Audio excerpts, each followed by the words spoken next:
حضرت ابن عباس رضی اللہ عنہ فرماتے ہیں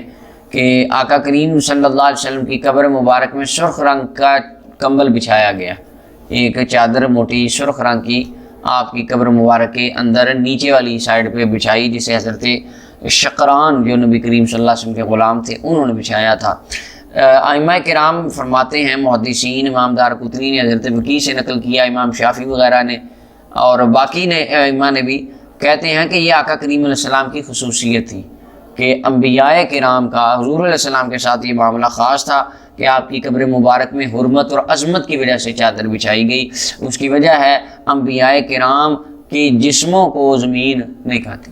لہذا آقا کریم علیہ السلام کا نازک جسم مبارک صحابہ ساری زندگی جس کا ادب و احترام کرتے تھے، تو یہ صحابہ نے اپنی محبت اور ادب میں کیا کہ آقا کریم علیہ السلام کی قبر مبارک میں جسم مبارک کو رکھنے کے لیے بھی چادر اور کمبل بچھا دیا۔